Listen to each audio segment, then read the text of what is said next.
the idea that if you don't accept what lies in your unconscious, it will continue to manifest itself in your life and you will call it fate.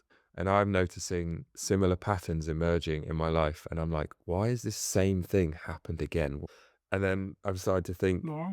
yeah, maybe I mean, you're putting the spiritual side of it, and I'm coming at it from the more psychological side of it. And that's what I was alluding to earlier when I said we're coming at it from different angles, but it's the same concept. So, yeah, how do you help people that come to you and say, oh, yeah, this thing keeps happening. What do I do energetically? So it's energetically, it's a reaction. So we're reacting to something. So all these events that have happened to us, like we were talking just then in our life, they happen. We can't change them because that's what they are there to do. But we can certainly change the energy that's attached to it.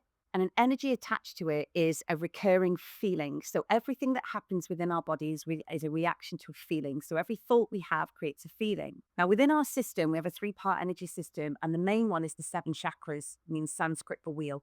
And these wheels of energy that run through us form from right in between our legs, our root chakra, then just to below your abdomen, your sacral, stomach, your ego, your solar plexus, heart, throat, third eye, and crown. And these individual chakras, these wheels of light, allow energy to move up and down because energy is formed every time you reproduce a new cell. Scientifically, great book, Why Woo Woo Works. If anyone ever wants to read it, great book. And it's about how your body energetically works. Everything vibrates, everything's energy. As Einstein said, we know this, but what we don't do is recognize that it's in our body. So every time this energy moves or something happens to us, our body keeps score. Again, another great book. And our body holds on to that energy. So the next time something similar happens, the feeling reminds us of how we felt that time.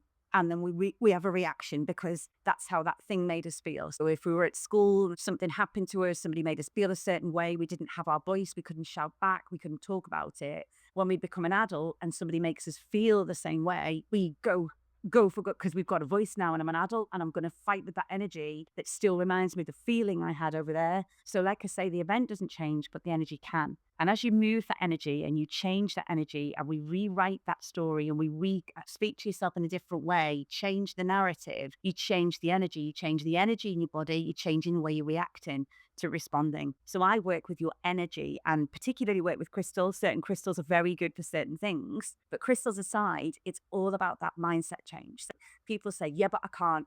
All the time, you'll hear your own often catch my own self. Yeah, but the trouble is, the thing is, I'm too old for that. It'll never change, never works out for me. And all of this kind of I storytelling. don't understand. It's like yeah, be accountable for it. Like what you're saying, like words are, and people talk about spells and songs, they're all word, or everything we say, everything we hear creates a feeling.